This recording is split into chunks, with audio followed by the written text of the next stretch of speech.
Welcome back to Module 5. In lesson number 2 here, we're going to have a look at some of the policies that we can set up on our standard switch.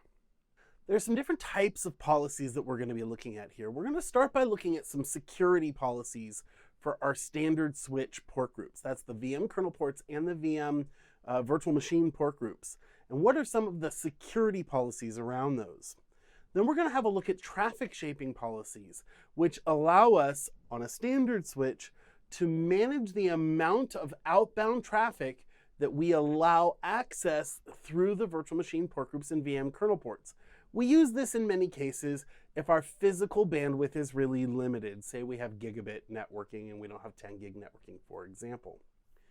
We're also going to look at teaming and failover policies. So that is, when we have multiple physical adapters that are bound to each virtual machine port group or VM kernel port, how do we know when to fail over if we're in an active standby situation? Or how do we know how to bounce back and forth between those two physical ports when we're in a load balancing or NIC teaming scenario? Let's have a look. When we're managing policies on our virtual switches, there are 3 different things that we need to consider. There are security-based policies, there are traffic shaping policies, and there are NIC teaming and failover policies. So these 3 different types of policies. And they can be managed in a couple of different ways.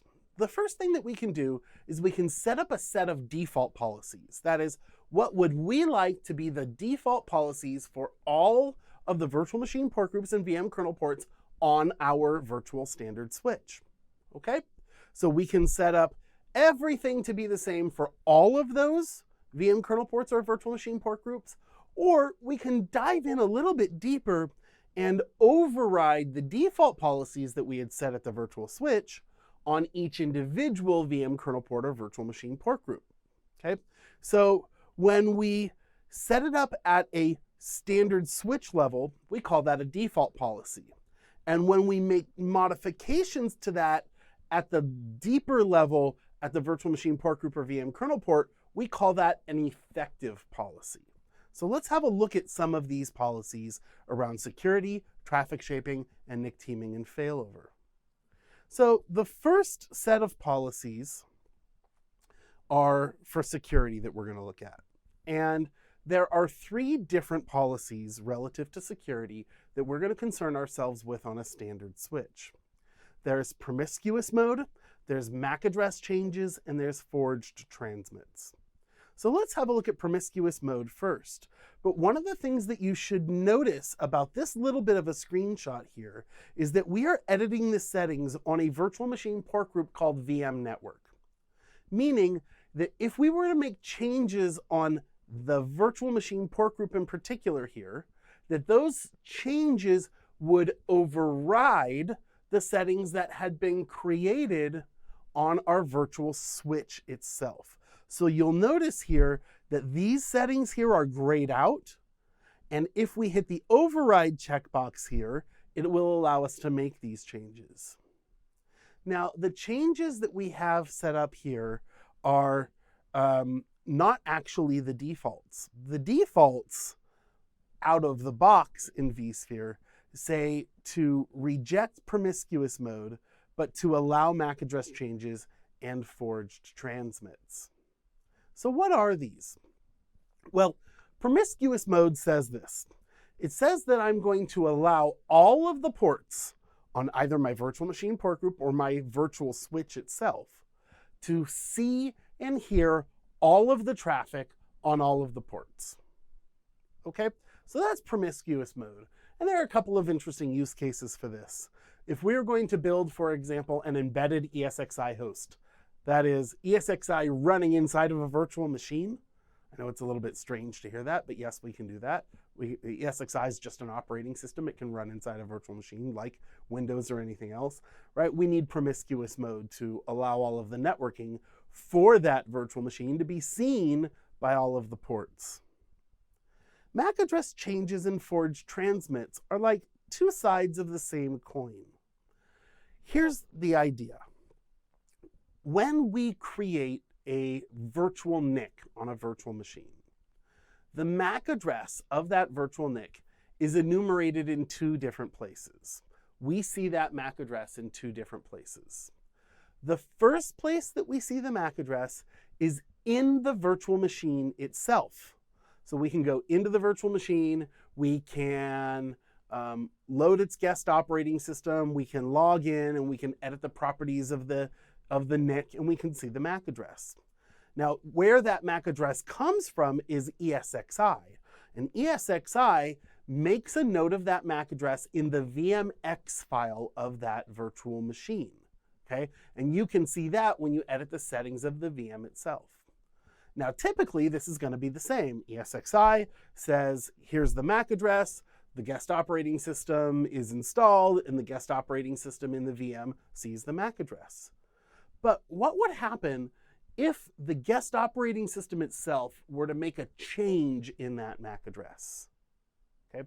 That means the MAC address in the VM, the initial MAC address, the MAC address in ESXi, the initial MAC address, is not the same as the MAC address inside the guest operating system, which we call the effective MAC address. It's been altered. Do we allow traffic or not? Okay? If the traffic is coming into the virtual switch, that's the policy we set with MAC address changes.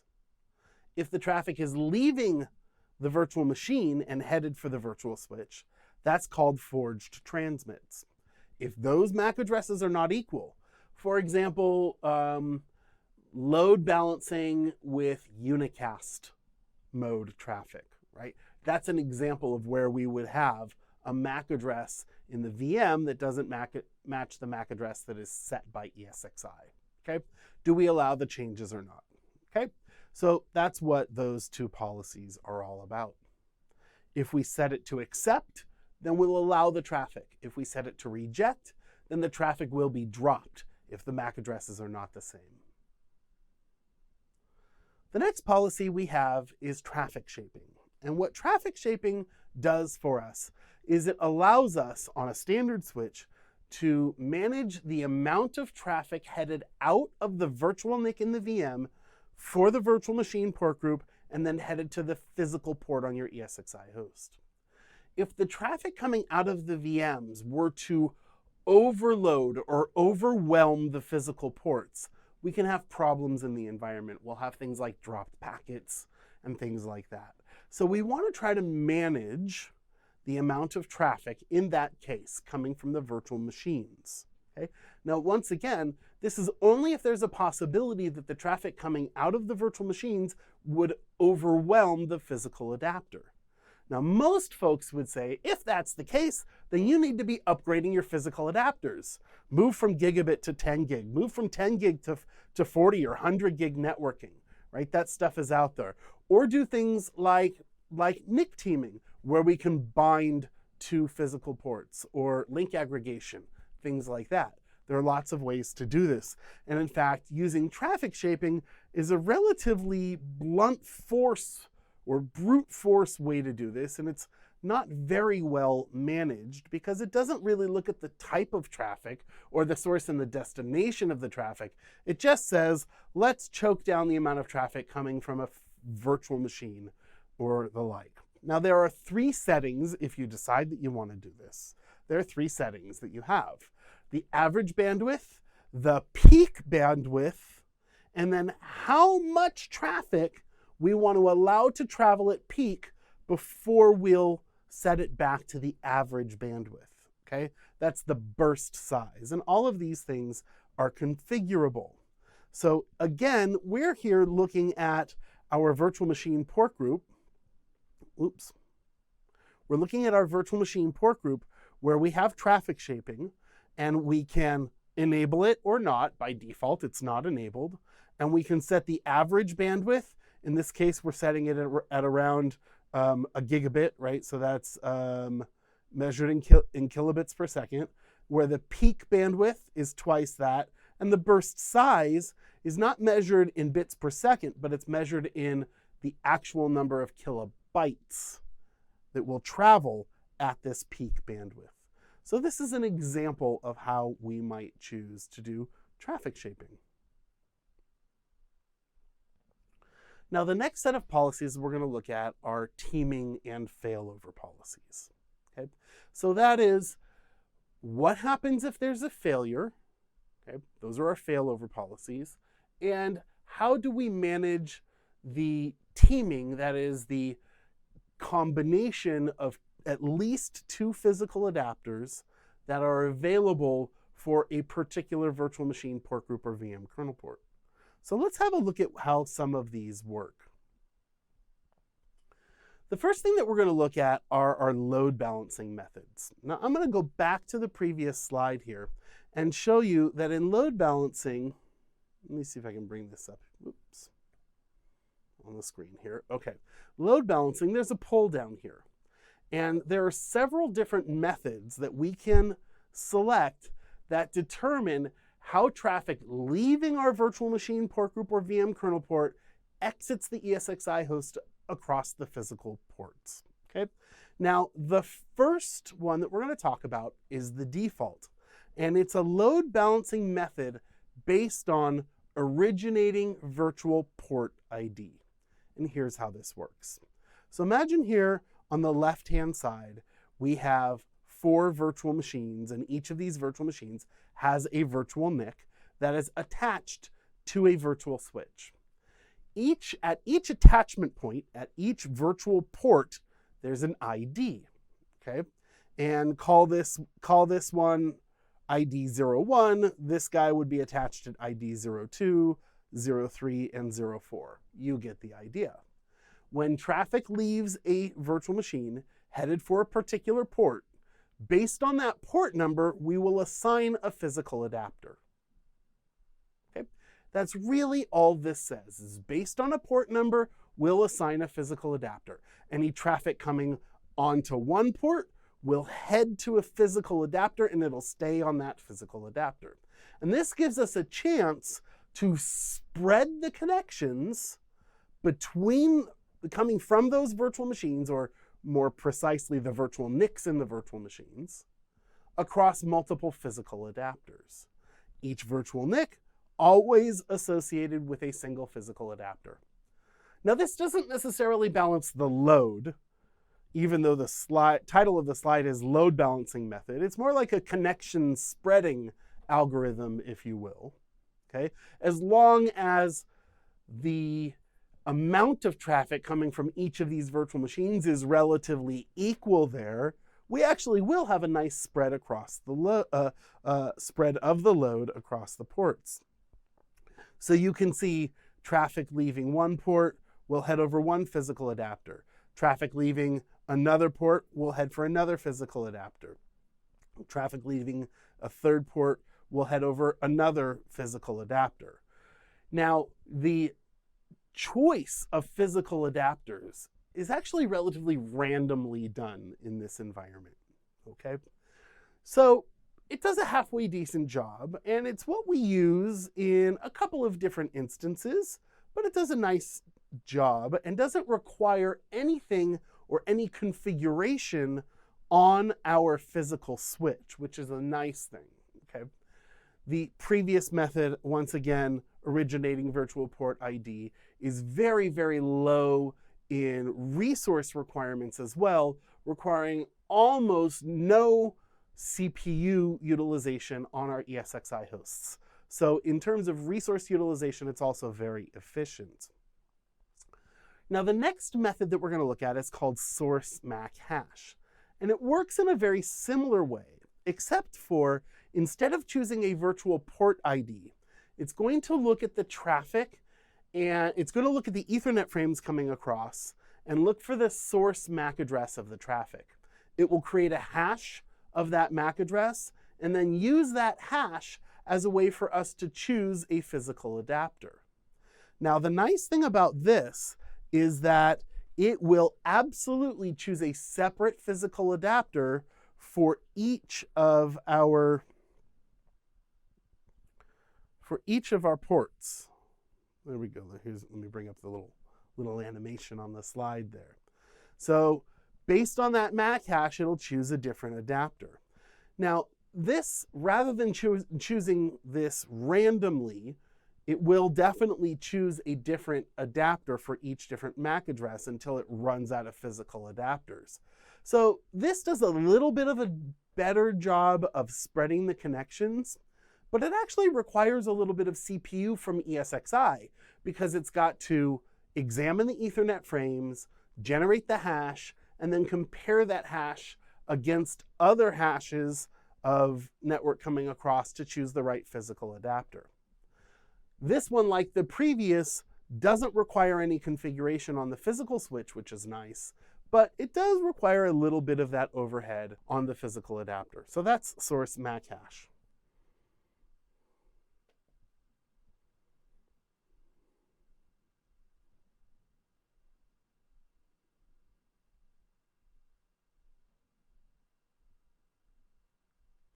You'll notice how the red and the green lines, because they were coming from the same physical virtual NIC, left the same physical adapter. But the blue line, because it's coming from a different MAC address, will leave a different physical adapter. Now, the third load balancing method that we have here is called source and destination IP hash. Now, in the previous one, we generated a hash only based on the source MAC address. But in this one, we generate a hash based on both the source and the destination. And in this case, we're using an IP address as opposed to a MAC address. Okay. Now, the nice part about this is that you could have a virtual NIC whose traffic leaves two separate physical adapters. So now we're actually getting to a point where we're able to do a better job of balancing the connections, even when, especially when we know that the traffic is headed to a separate physical, a separate IP address on the other side. Now we can do this for things like IP storage-based load balancing for that traffic, for IP-based storage. It does a really nice job with that, okay? The only caveat on this is that you need 802.3 AD link aggregation control protocols available on the physical switch. So you need to set that up on the physical switch in order for that to work. Okay, creating the NIC team on the switch as well. So those were all methods that we were looking at that will help us balance the connections when we're doing NIC teaming. But we never talked about how we would handle failover. That is, if I have an active adapter here and I have a passive adapter down here and all the traffic is coming up here through the active adapter, how do I know when to switch to that standby adapter? How do I know when the active adapter has failed? It goes away, the new traffic has to come down here. And what do I do if the active adapter returns to service? Do I move the traffic back to the active adapter, or do I leave well enough alone and leave the traffic down here on the standby adapter? Well, those are our choices. So we have a couple of different ways for us to determine how to handle or how to detect failover, okay? And we have a couple of different options to determine how we want to, whether or not we want to fail back. So let's have a look then at all of the thinking that then goes into this process, right? Thinking like, how many physical switches do we have? How much bandwidth do we need? Do I have support for 802.3 AD NIC teaming and LACP link aggregation control protocol so that if I wanted to, I could use IP hash-based load balancing?